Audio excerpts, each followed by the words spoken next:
الحمد لله نحمده ونستعينه ونستغفره ونعوذ بالله من شرور أنفسنا ومن سيئات أعمالنا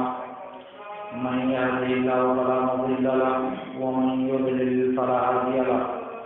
وأشهد أن لا إله إلا الله وحده لا شريك له وأشهد أن محمدا عبده ورسوله يا أيها الذين آمنوا اتقوا الله حق تقاته ولا تموتن إلا وأنتم مسلمون يا أيها الناس اتقوا ربكم الذي خلقكم من نفس واحدة وخلق منها زوجها وبث منهما رجالا كثيرا ونساء واتقوا الله الذي تساءلون به والأرحام إن الله كان عليكم رقيبا يا أيها الذين آمنوا اتقوا الله وقولوا قولا سديدا يصلح لكم أعمالكم ويغفر لكم ذنوبكم ومن يطع الله ورسوله فقد فاز فوزا عظيما أما بعد فإن خير الحديث كتاب الله وخير الهدي هدي محمد صلى الله عليه وسلم وشر الأمور محدثاتها وكل محدثة بدعة وكل بدعة ضلالة وكل ضلالة في النار. قال الله تعالى: قاف والقرآن المجيد بل عجبوا أن جاءهم منذر منهم فقال الكافرون هذا شيء عجيب أإذا متنا وكنا ترابا ذلك رجع بعيد قد علمنا ما تنقص الأرض منهم وعندنا كتاب حفيظ بل كذبوا بالحق لما جاءهم فهم في أمر مريج أفلم ينظروا إلى السماء فوقهم كيف بنيناها وزيناها وما لها من فروج والأرض مددناها وألقينا فيها رواسي وأنبتنا فيها من كل زوج بهيج تبصرة وذكرى لكل عبد منيب. معزز حاضرین، آپ کے سامنے کھڑے ہو کر کے کچھ باتیں آپ سے عرض کرنا چاہتا ہوں. ان باتوں کو کوئی سمت دینے کی اور کوئی عنوان دینے کی آپ کوشش کیجیے گا، کیونکہ چند غیر مرتب اور غیر مرتبط باتیں آپ کے سامنے میں پیش کر رہا ہوں. آپ میرے ساتھ چلیے گا اور چلنے کے بعد اسے کوئی عنوان دینے کی کوشش کیجیے گا. جابر بن عبداللہ رضی اللہ تعالیٰ عنہ کی ایک حدیث ہے جو مجھے لگتا ہے کتب ستہ کی ہر کتاب میں موجود ہے. جابر بن عبداللہ رضی اللہ تعالیٰ عنہ سے ان کے 10 شاگردوں نے اس حدیث کو روایت کیا ہے. وہ کہتے ہیں کہ غزوہ ذات الرقاع میں اللہ کے رسول صلی اللہ علیہ وسلم کے ساتھ تھا کہ وہاں سے لشکر کوچ کر گیا اور میں لشکر میں سب سے پیچھے رہ گیا. اونٹ میرا تکان کا شکار تھا. میرے بار بار زجر کرنے کے بعد بھی وہ آگے نہیں بڑھ رہا تھا. میں نے کہا: واسف لیا امی لا زال لنا نازح سوء،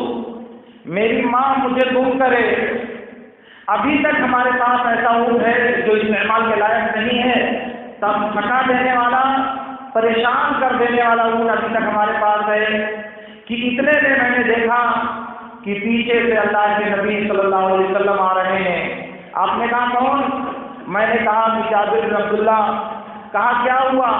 کہا اللہ کے رسول میرا اونٹ تھک چکا ہے، میرا اونٹ چلتا نہیں ہے. کہا کیا تمہارے پاس گھڑی ڈنڈا ہے؟ تو میں نے اللہ کے نبی صلی اللہ علیہ وسلم کو ڈنڈا دیا. آپ نے اس ڈنڈے سے اونٹ کو 2 یا 3 مرتبہ مارا اور اس کے بعد وہ ایسی رفتار چلنے لگا کہ اللہ کے رسول صلی اللہ علیہ وسلم کی اونٹنی پر تبصرہ کرنے لگا،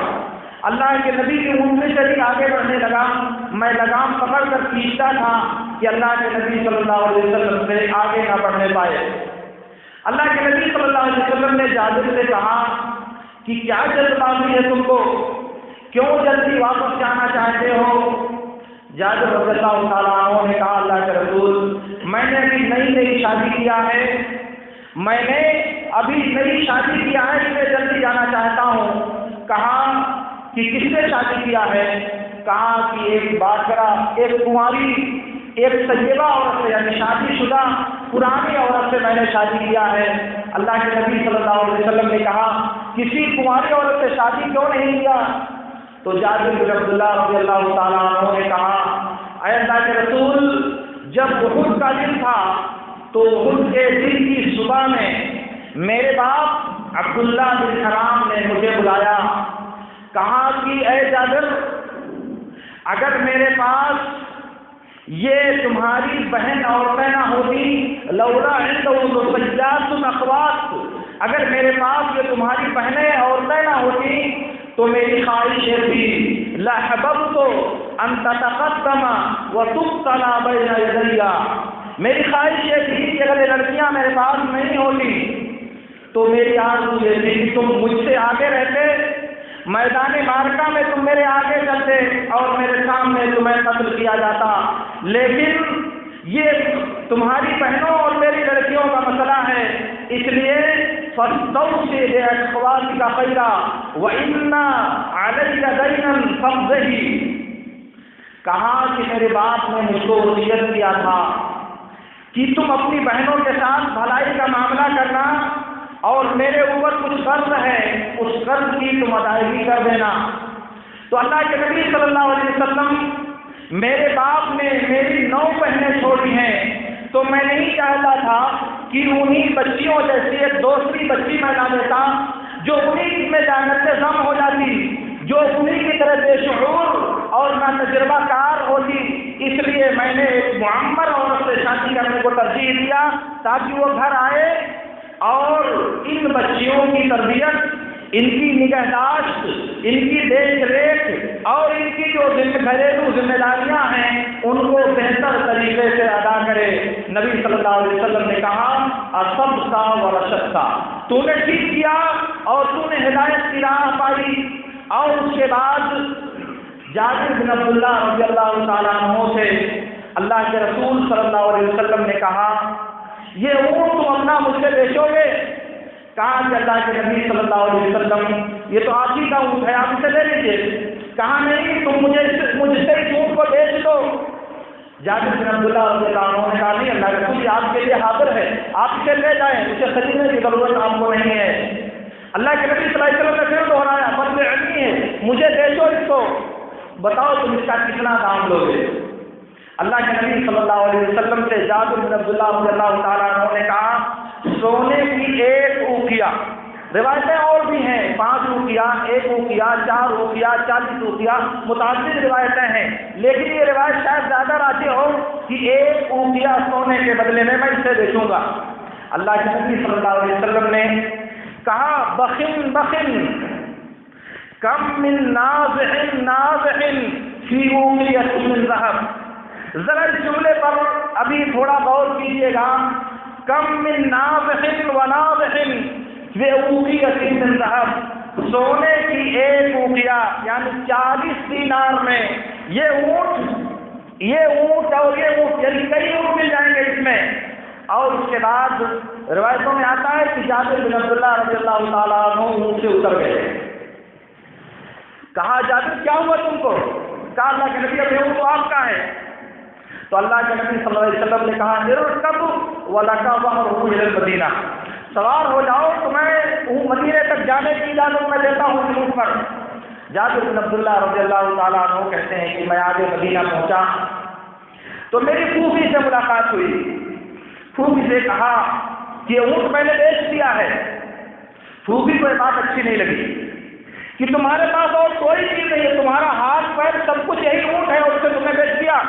اس کے بعد میری ماموں ملے میں نے ان سے کہا کہ میں نے اللہ کے رسول صلی اللہ علیہ وسلم سے بیچ دیا ہے۔ ان کے چہرے پر ناگواری کے تاثرات ابھرے اور کہا کہ تم نے بیچ دیا، کیا بچا تمہارے پاس؟ بہرحال اب سودا ہو چکا تھا۔ جابر بن عبداللہ رضی اللہ تعالیٰ عنہ مدینے شہر میں پہنچے، مسجد نبی میں گئے، اونٹ کو باندھا اور اس کے بعد اپنے گھر چلے گئے۔ اللہ کے نبی صلی اللہ علیہ وسلم نے کہا جابر کہاں ہیں؟ کہا کہ وہ اونٹ باندھ کر گھر چلے گئے۔ کہا جاؤ فوراً ان کو بلا کر کے لاؤ۔ جابر بن عبداللہ رضی اللہ تعالیٰ عنہ کو لایا گیا۔ آپ نے کہا جابر سے جاؤ بلال کے پاس، ان سے ایک اوقیہ سونا لے لو، اور بلال سے کہا کہ تھوڑا ان کو زائد دے دینا، کچھ گھروا ان کو لے دینا۔ پھر وہ گئے اور اس کو لیا، لینے کے بعد واپس آئے، کہا کہ جابر اترانی ما کسبک لآخذ جملک، کیا تمہارا سمجھنا یہ ہے کہ میں نے تم سے بھاؤ کر کے تمہارا اونٹ سستا خرید لیا تاکہ تمہارا اونٹ لے لو؟ مماکسہ کے معنی ہوتے ہیں دام کم کرانے کی کوشش کرنا، بھاؤ تاؤ کرنا، 10 لے لو، نہیں بھائی 9 میں دو، 11 لے لو، نہیں بھائی 9.5 لے لو، یہ اسے کہتے ہیں مماکسہ عربی زبان میں۔ تو کہا کہ تم یہ سمجھتے ہو کہ میں نے بھاؤ تاؤ کیا تاکہ میں تمہارا اونٹ لے لوں، یہ پیسے لے جاؤ، یہ اونٹ بھی تم لے جاؤ، یہ پیسے لے جاؤ اور یہ اونٹ بھی تم لے جاؤ۔ جابر بن عبداللہ رضی اللہ تعالیٰ عنہ لے کر کے گھر چلے گئے۔ لیکن میں آپ سے پوچھتا ہوں کہ اللہ کے نبی صلی اللہ علیہ وسلم نے کہا کہ میں نے تم سے بھاؤ تاؤ کیا تاکہ تمہارا اونٹ لے لوں، تم یہ سمجھتے ہو کیا؟ اس پورے واقعے میں کہیں آپ کو دکھائی دے رہا ہے کہ اللہ کے نبی صلی اللہ علیہ وسلم نے بھاؤ کم کرانے کی کوشش کیا ہے، ریٹ کے بارے میں کوئی اعتراض کیا ہے؟ ظاہر ہے کہ آپ جواب دیں گے کہ نہیں، لیکن اگر آپ اس لفظ پر غور کریں جو میں نے ابھی ذکر کیا تھا، کم من نازع و نازع بأوقیۃ من ذہب، ایک اوقیہ سونے میں 1 2 3 اونٹ ملیں گے، تم ایک اونٹ کا دانا بتاتے ہو، اور اس کے علاوہ کچھ بھی نہیں کہا نبی صلی اللہ علیہ وسلم نے۔ یہ تعبیر کی وہ لطافت ہے اور اخلاق کی وہ پاکیزگی ہے اور کردار کی وہ رفعت ہے جو بہت کم لوگوں کو اللہ رب العالمین اس دنیا میں عطا کرتا ہے۔ اللہ کے نبی صلی اللہ علیہ وسلم کے کردار کی بلندی نبی کو بتایا جابر نے کہ میرے باپ کا قرض ہے، اس کی ادائیگی کی وصیت میرے باپ نے مجھے کیا ہے، نبی صلی اللہ علیہ وسلم ان کی مدد کرنا چاہتے ہیں۔ اس طرح سے جابر کو احساس نہیں ہوتا اور وہ اونٹ خرید کر کے اس کی قیمت دینے کے بعد اونٹ خود اس کو ہدیہ دے دیتے ہیں، ہبا کر دیتے ہیں، تاکہ جابر بن عبداللہ رضی اللہ تعالیٰ عنہ اپنے باپ کے قرض کی ادائیگی میں اس پیسے کے ذریعے مدد حاصل کر سکیں۔ اسی لیے جب کھجوروں کے کاٹنے کا وقت آیا تو جابر بن عبداللہ رضی اللہ تعالیٰ عنہ کہتے ہیں کہ میرے باپ کے اوپر 30 سا اجوا کھجور کا قرض تھا، اگر میرے باغات جو تھے انہیں 3 اور 4 سال کاغذ آتا، پھل آتا، تب بھی اس قرض کو ادا کرنے کے لیے کافی نہیں ہوتا۔ میں نے سفارت طلب کیا، شفاعت طلب کیا محمد رسول اللہ صلی اللہ علیہ وسلم سے۔ میں نے کہا کہ اللہ کے رسول آپ قرض خواہوں سے سفارش کر دیجئے کہ وہ قرض میں کچھ مہلت دے دیں یا قرض کو کچھ ثابت کر دیں۔ بات ہوئی گئی، جابر بن عبداللہ رضی اللہ تعالیٰ عنہ اپنے باغ میں پہنچے۔ اللہ کے نبی صلی اللہ علیہ وسلم نے کہا تم صبح کو چلو، میں تمہارے پاس دوپہر میں وہاں آتا ہوں۔ اللہ کے نبی صلی اللہ علیہ وسلم جابر کے باغ میں گئے۔ جابر کہتے ہیں کہ میں نے ایک تکیہ بچھایا اللہ کے نبی صلی اللہ علیہ وسلم کے لیے، ان کے ساتھ عمر بھی تھے، لیکن میرے پاس دوسرا تکیہ نہیں تھا جو میں عمر رضی اللہ تعالیٰ عنہ کے لیے بچھا سکتا۔ میرے پاس دوسرا تکیہ نہیں تھا کہ جو میں عمر رضی اللہ تعالیٰ عنہ کو پیش کر سکتا، صرف ایک تکیہ تھا، وہ میں نے اللہ کے رسول صلی اللہ علیہ وسلم کو پیش کیا۔ اس کے بعد ایک یہودی سب سے پہلے اپنے قرض کی ادائیگی کے لیے باغ میں آیا، مطالبے کے لیے باغ میں آیا۔ اللہ کے نبی صلی اللہ علیہ وسلم نے کہا کہ اپنے قرض کا کچھ حصہ تم لے لو اور باقی آئندہ پھل آنے تک یا پھل بننے تک کے لیے مہلت دے دو۔ اس نے کہا میں مہلت نہیں دے سکتا۔ اللہ کے نبی نے پھر دہرایا، کہا کچھ لے لو اور کچھ باقی رہنے دو، اگلے سال جب پھل تیار ہوگا تو لے لینا۔ اس نے انکار کیا اور عذر پیش کیا، کہا یہ مال میرا نہیں ہے، یہ مال کچھ یتیموں کا ہے جو میری زیر تربیت ہے، میری زیر کفالت کچھ یتیم ہیں، ان یتیموں کا جمال ہے جن میں مہلت نہیں دے سکتا۔ عمر بن خطاب کا دل کی سیوری چڑھ گئی، سخت غصہ ہوئے کہ اللہ کے نبی صلی اللہ علیہ وسلم کی بات رد کر رہا ہے آدمی، مگر اللہ کے نبی صلی اللہ علیہ وسلم نے عمر کو اشارہ کیا اور اس کے بعد آپ نے باغ کا ایک چکر لگایا۔ جابر بن عبداللہ کہتے ہیں کہ اللہ کے نبی صلی اللہ علیہ وسلم کوئی بات پڑھ رہے تھے، کچھ ادا کر رہے تھے زبان پہ، لیکن میں سمجھ نہیں رہا تھا کہ آپ کیا کہہ رہے ہیں۔ اس کے بعد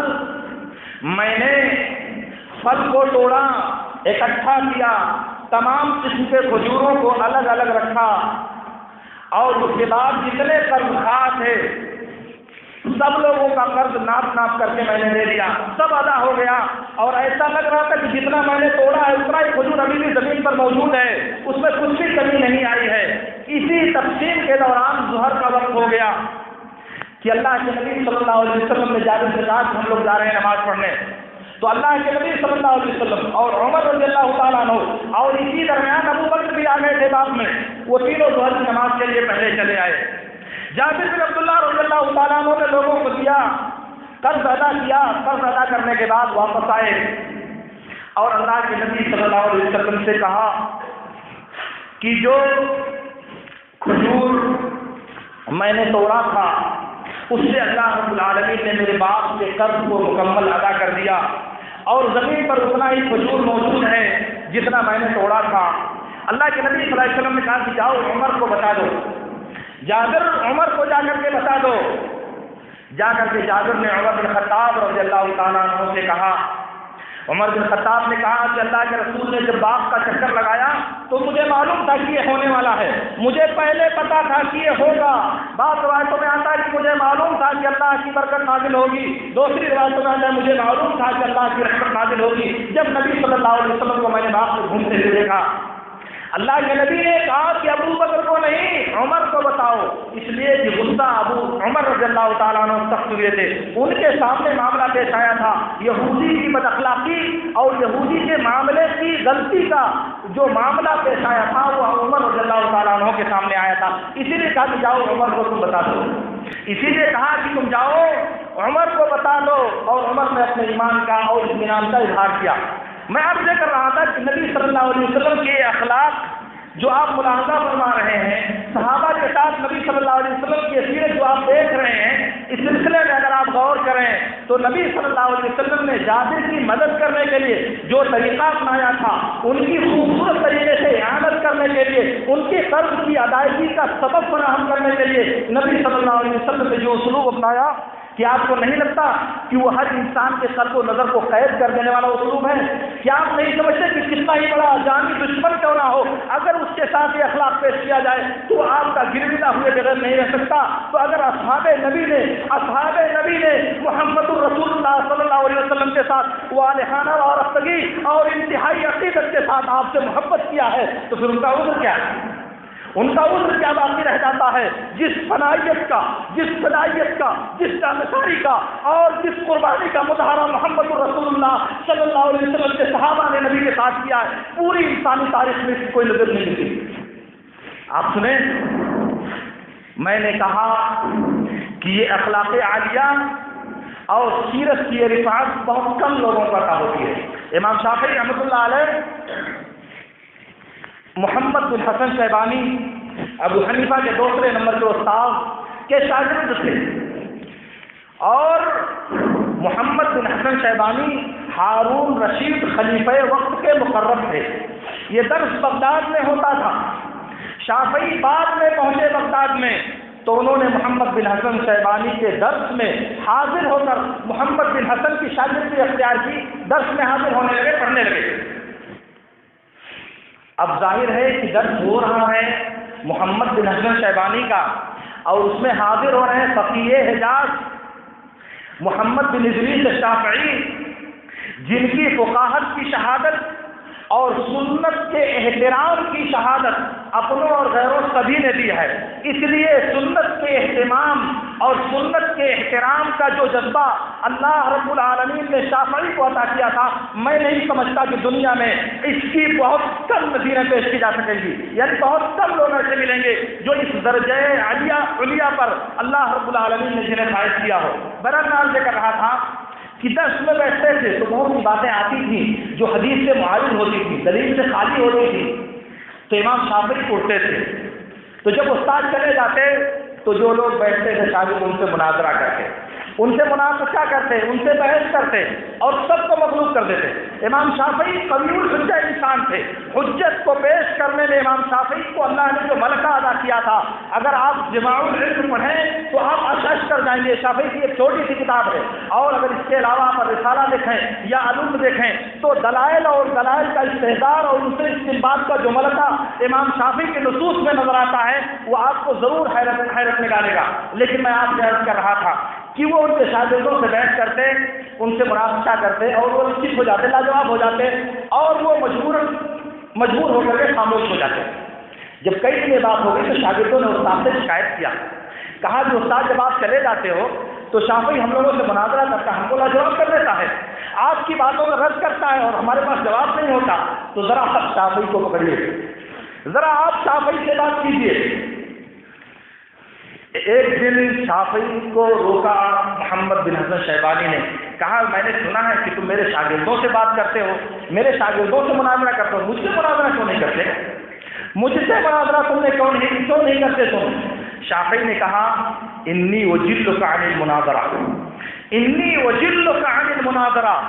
میں مناظرے میں آپ کو گھسیٹنے سے زیادہ بلند بارہ آپ کو سمجھتا ہوں، میں آپ کو اس سے کہیں زیادہ بلند سمجھتا ہوں کہ آپ سے میں مناظرہ کروں یا آپ کو مناظرے کے میدان میں گھسیٹ کر لاؤں، اس سے زیادہ بڑا میں آپ کو سمجھتا ہوں۔ کہاں یہ ضروری ہے،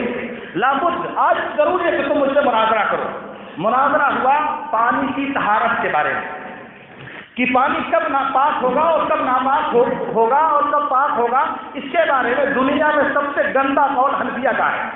سب سے بے معنی، سب سے مضطرب اور سب سے زیادہ لغو قول احناف کا ہے، اور وہی اسی مسئلے پر محمد بن حسن شیبانی رحمۃ اللہ علیہ نے امام شافعی رحمۃ اللہ علیہ سے مناظرہ کیا۔ بہرحال میں دلائل اور جواب نہیں بتانا چاہتا آپ کو، میں اس میں جو بات ذکر کرنا چاہتا ہوں آگے ہے۔ امام شافعی رحمۃ اللہ علیہ نے اپنے استاد سے کہا انکم تقولون فی الماء قولا،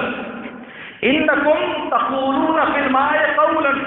لعلہ لو قیل لعاقل تقاطع فإنه لو قال بقولكم لكان قد أحسن التقاطع،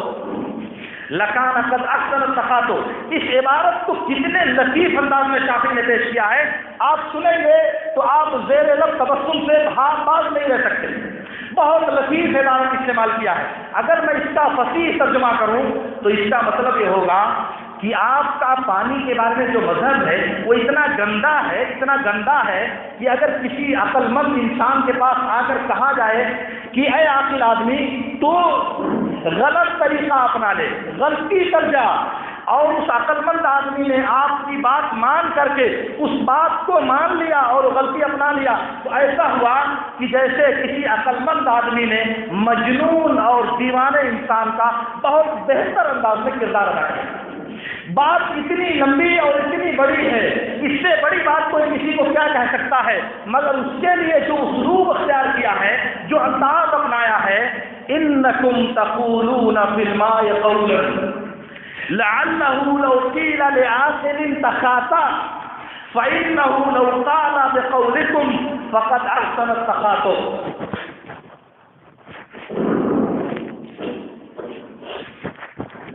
بہرحال یہ حکایت میں نے اس لیے ذکر کیا تھا کہ نبی صلی اللہ علیہ وسلم کے کلام میں جو لطافت اور کلام کی جو چاشنی پائی جاتی ہے، اسی سے ملتی جلتی بات یہاں بھی پائی جا رہی ہے کہ شافعی نے اپنے استاد کو ایک بہت بڑی بات کہہ دیا، لیکن وہ بات اگر واضح لفظوں میں کہی جائے تو انتہائی زیادہ سوء ادب سے تعبیر کیا جائے گا، مگر کلام کی لطافت کی وجہ سے بہت بڑی بات کہہ دیا اور کسی نے اس کو برا بھی محسوس نہیں کیا۔ مگر یہی مطلب ہے کہ آپ کا قول ایسے ہے کہ اگر عقل مند آدمی کو پاگل کا کردار ادا کرنے کے لیے کہا جائے اور وہ حقیقت میں پاگل بن جائے تو سمجھو کہ اس نے بہت اچھی کامیڈی کیا، بہت اچھا کردار ادا کیا پاگل کا۔ تو بہرحال یہ بات ہوئی جو جابر بن عبداللہ رضی اللہ تعالیٰ عنہ کے واقعے میں قرض کے تعلق سے اللہ کے نبی صلی اللہ علیہ وسلم کے ساتھ پیش آئی، اور میں آپ سے عرض کرتا ہوں، اصل میں باتیں بہت سی منتشر طور پہ ذہن میں آتی ہیں، اور میں نے پہلے ہی آپ سے کہا کہ آپ اس کو عنوان دینے کی کوشش کیجیے گا۔ ابو ہریرہ رضی اللہ تعالیٰ عنہ ایک مرتبہ شدت بھوک کی وجہ سے، بھوک کی سخت پریشانی کی وجہ سے راستے میں شاہراہ عام ایک جگہ کھڑے تھے۔ اس سے پہلے انہوں نے کہا کہ قسم ہے اس ذات کی جس کے ہاتھ میں میری جان ہے، بہت مرتبہ ایسا ہوا کہ اس منبر کے پاس میں بے ہوش ہو کر کے پڑا ہوا تھا،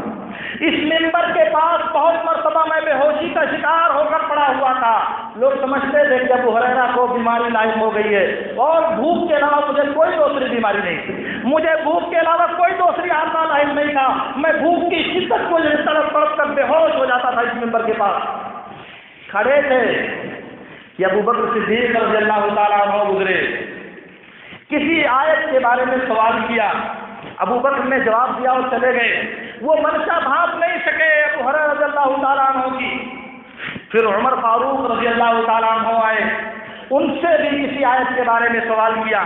انہوں نے بھی جواب دیا اور چلے گئے۔ پھر اس کے بعد اللہ کے نبی صلی اللہ علیہ وسلم آئے، ان سے بھی کچھ سوال کیا، تو نبی صلی اللہ علیہ وسلم نے سوال کا جواب دینے کے بجائے کہا یا ابو ہریرہ اتبعنی، جواب دینے کے بجائے کہا پیچھے آؤ، میرے ساتھ آؤ ابو ہریرہ۔ اس کے بعد گھر آئے، کہا کچھ ہے کھانے کے لیے، دودھ کا ایک پیالہ ملا۔ وہ آپ جانتے ہیں سارے لوگ واقعہ کہ اللہ کے نبی صلی اللہ علیہ وسلم نے کہا کہ صفہ والوں کو بلا لاؤ، صفہ والوں کو طلب کر لاؤ۔ صفہ کے بارے میں اگر کبھی کبھی ان کی تعداد زیادہ ہوتی تھی تو عام طور سے وہ 400 تک پہنچتے تھے، اور جب ان کی تعداد کم ہوتی تھی تو کم سے کم 100 کے قریب ہوتے تھے۔ اسی لیے بعض روایتوں میں 70، 80، 85 کا تذکرہ آتا ہے، تو اس اعتبار سے یہ معنی الفاظ مانے جائیں گے۔ تو اس کے بعد اللہ رسول اللہ کہ سب کو پلاؤ۔ ابو ہریرہ کہتے ہیں بھوک سے میں پریشان ہوں، اور یہ پیالہ سب کو پلائیں گے، اس کو پلاتے میرے لیے کیا بچے گا، میرے لیے میرا نمبر ہی نہیں آنے پائے گا۔ برابر وہ پلائے، پھر باری آئی، پھر پیے، بات ختم ہو گئی۔ ابو ہریرہ رضی اللہ تعالیٰ عنہ شاہراہ عام پر کھڑے ہو کر سوال کیوں کرنے گئے، کیا وجہ تھی؟ آپ نے کبھی اس بات پہ غور کیا ہے؟ آخر راستے میں بھوک کی شدت کی وجہ سے سوال کر رہے ہیں، علمی اور دینی سوال، فقہی سوال، تفسیری سوال، حدیثی سوال، لیکن وہ جواب نہیں جاننا چاہتے ابو ہریرہ، کیونکہ شدت بھوک کی وجہ سے دیوانہ پن سوار ہے ابو ہریرہ کے دل دماغ پہ۔ اس بات کو سمجھا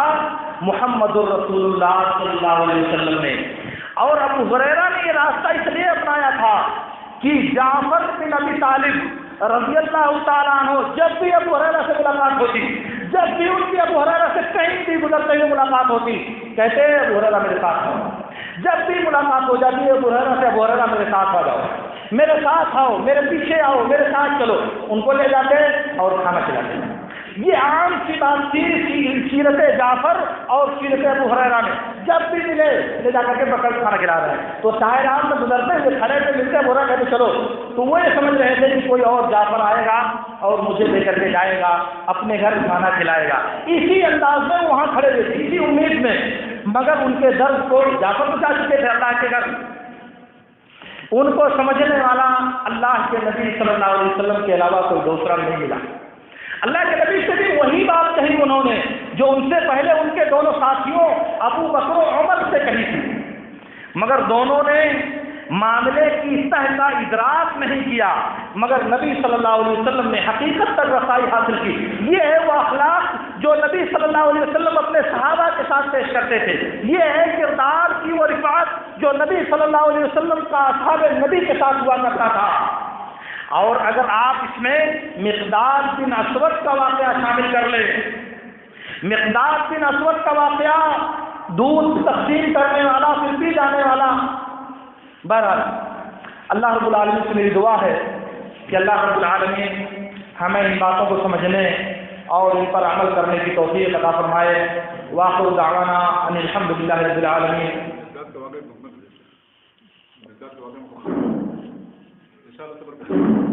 نہیں وقت زیادہ ہو گیا، کسی کو کہیں جانا ہو، کچھ اور ہو۔ میرا خیال ہے کہ اکثر لوگ جانتے ہیں کسی کو یہ صحیح مسلم کا واقعہ ہے، کیوں آپ یہ دیکھیے سب لوگ جانتے ہیں۔ ہم مقداد بن اسود کہتے ہیں، چلیے بہرحال عالم و فوق الادب مقداد بن اسود رضی اللہ تعالیٰ عنہ کہتے ہیں کہ میں مدینے میں آیا، میں اور میرے 2 ساتھی مدینہ میں پہنچے، صحیح مسلم کی روایت ہے، مدینہ میں پہنچے تو ہم نے اپنی پریشانی کا تذکرہ کئی لوگوں کے ساتھ کیا، فلاں سے ملے، فلاں سے ملے، فلاں سے ملے، سب پر اپنے آپ کو پیش کیا، اپنی پریشانی بتائی کہ ہم فاقہ زدہ ہیں، مشقت کے شکار ہیں، سخت بھوک میں مبتلا ہیں، مگر کسی نے ہماری بات پر دھیان نہیں دیا۔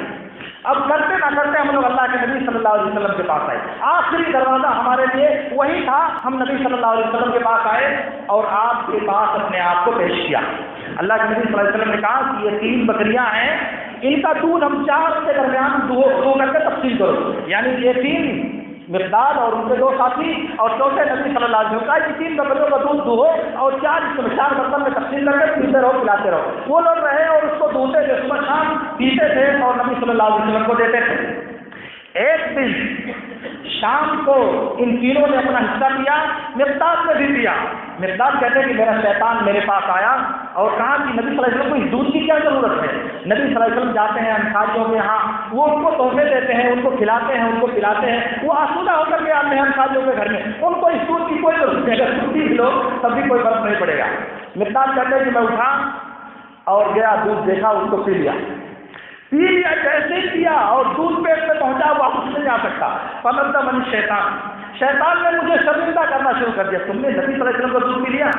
تم نے نبی کا حصہ پی لیا، اگر اللہ کے رسول ناراض ہو کر تم کو بددعا کر دیے تو تمہاری دنیا اور آخرت دونوں تباہ ہو جائے گی، تم کہیں کے نہیں رہ جاؤ گے۔ اب اسی بیچ میں کروٹ بدل رہا ہوں، کیا کروں؟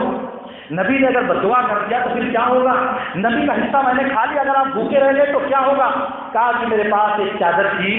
اس چادر سے اگر میں چہرہ ڈھکتا تھا تو پیر کھل جاتے تھے۔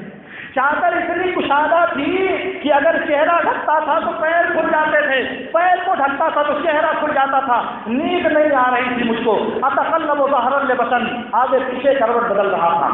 اللہ کے نبی صلی اللہ علیہ وسلم آئے، آپ کا طریقہ ایسا کہ جب آپ آتے تھے تو سلام ایسے کرتے تھے کہ جاگنے والا سن لے اور سونے والے کو ڈسٹرب اور تشویش نہ ہو، آپ سونے والے کو بیدار نہیں کرتے۔ آپ آئے اور سلام کیا، میں جاگ رہا تھا، میں نے جواب دیا۔ آپ گئے، دودھ کا پیالہ کھولا، اس میں کچھ نہیں تھا۔ اس کے بعد آپ نے ہاتھ اٹھایا اور دعا کیا، اللہم اطعم من اطعمنی واسق من سقانی۔ اس کے بعد مقداد کہتے ہیں کہ میں اٹھا، چادر ہٹائی، گیا، چھری لیا، سوچا کہ لاؤ بکری ذبح کرتے ہیں اللہ کے رسول صلی اللہ علیہ وسلم کے لیے۔ اسی ارادے کے ساتھ وہ چھری لے کر بکریوں کے پاس پہنچے تو دیکھا ساری بکریوں میں تھنوں میں دودھ بھرا ہوا ہے، فَإِذَا هُنَّ كُلُّهُنَّ حُبٌّ، سب کے تھنوں میں دودھ بھرا ہوا ہے۔ پھر میں نے پیالے میں دودھ نکالا، اللہ کے نبی صلی اللہ علیہ وسلم سے کہا کہ پیجئے۔ اللہ کے نبی صلی اللہ علیہ وسلم نے پیا، میں نے کہا اور پیجئے، پھر آپ نے پیا، میں نے کہا اور پیجئے، پھر آپ نے پیا، پھر آپ نے مجھ سے کہا کہ آپ پیجئے، پھر میں نے پیا، خوب پیا۔ اس کے بعد جب دودھ پی چکے اور مجھے لگا کہ اللہ کے نبی صلی اللہ علیہ وسلم سیراب ہو چکے ہیں تو میں زمین پر لوٹ پوٹ ہو گیا، ہنستے ہنستے زمین پر گر پڑا۔ میری ہنسی ایسی چھوٹی کہ جیسے کوئی پاگل ہنستا ہے، ہنستے ہنستے زمین پر گر گیا۔ اللہ کے نبی نے کہا مقداد کیا ہے؟ میں نے کہا کچھ نہیں۔ اللہ کے نبی نے کہا کہ خدا سوات کا ضرور کوئی برائی کیا ہے، تم ایسے ہنس رہے ہو تو۔ اس کے بعد مقداد کہتے ہیں کہ میں نے پورا واقعہ بیان کیا، میں نے پورا واقعہ اللہ کے نبی سے بیان کیا تو اللہ کے نبی صلی اللہ علیہ وسلم نے کہا ارے اپنے دونوں ساتھیوں کو بھی جگا دیا ہوتا، اللہ کی یہ رحمت اور اللہ کی یہ برکت وہ دونوں بھی کچھ پا جاتے۔ کہا کہ اللہ کے نبی جب مجھے اور آپ کو اللہ کی برکت مل گئی، مجھے کوئی پرواہ نہیں میرے اور آپ کے علاوہ کسی کو ملے یا نہ ملے، میرے اور آپ کے علاوہ کوئی پائے یا نہ پائے، بس کافی ہے کہ مجھے اور آپ کو اللہ کی یہ برکت مل گئی ہے۔ یہ ایسے ہی جیسے کہ دوسری روایت ابو داؤد والی جس میں اس دیہاتی نے کہا تھا جو مسجد میں بعد میں پیشاب کر رہا تھا، اللہم ارحمنی ومحمدا ولا ترحم معنا ھذا، اے اللہ مجھ پر رحم کر اور محمد پر رحم کر اور ہمارے لفظ کسی تیسرے پر مت رحم کر۔ تو اسی طرح مقداد نے کہا کہ ہمیں اور آپ کو مل گیا، چاہے کسی کو ملے چاہے نہ ملے۔ تو یہاں نبی صلی اللہ علیہ وسلم کا اخلاق آپ دیکھیں گے، پیالہ خالی ہے، بھوک کھانے کا وقت ہے، دیر رات گئے، آدمی آیا اور گھر آنے سے پہلے آدمی کے دماغ میں یہ بات چل رہی ہے کہ وہاں کھانا رکھا ہے، جا کر کے کھا لوں گا، کھانا رکھا ہے شام کا جا کر کے اسے تناول کر لوں گا، اور پہنچنے کے بعد جب انسان کو پتہ چلے کہ کھانا نہیں ہے کیا عالم ہوگا ایسے انسان، ایک بھوکے انسان کا رات کی تاریکی میں دیر ہو جانے کے بعد جب سب لوگ سو چکے ہوں، اس کا طے کیا ہوا کھانا، جو معہود کھانا وہ موجود نہ ہو، اس کی کیا کیفیت ہوگی میرے دوستوں؟ کبھی جب اتفاق پڑے گا تو وہ درد تمہیں سمجھ میں آئے گا کہ کتنی تکلیف ہوتی ہے، کتنا انسان جاتا ہے، اور کتنے انسان اس وقت قربانی کرنے پر آمادہ ہو جایا کرتے ہیں، اور کتنے لوگ اس وقت اپنا آپا کھو دیتے ہیں، اپنے نفس پر گرفت نہیں رکھ پاتے، اپنی زبان پر کوئی گرفت نہیں رکھتے، بس زبانی کرنے میں کوئی حرج محسوس نہیں کرتے، مگر نبی صلی اللہ علیہ وسلم نے ہاتھ اٹھایا اور کہا اللہم طعمنی وطعمنی مسلم سقانی۔ یہ ہے نبی صلی اللہ علیہ وسلم کی وہ رفاعت اخلاق۔ بہرحال اس طرح کی باتیں اور بھی دماغ میں گردش کر رہی تھیں، یہ تو ویسے ہی شیخ الجامعہ نے ملا ہوا مجبور کیا اس کو۔ اللہ تعالیٰ سے دعا ہے کہ اللہ تعالیٰ ہم سب کو انہیں سمجھنے اور ان پر عمل کرنے کی توفیق عطا فرمائے۔ وآخر دعوانا الحمد للہ رب العالمین۔ اقول لکم ما تسمعون واستغفر اللہ لي ولکم۔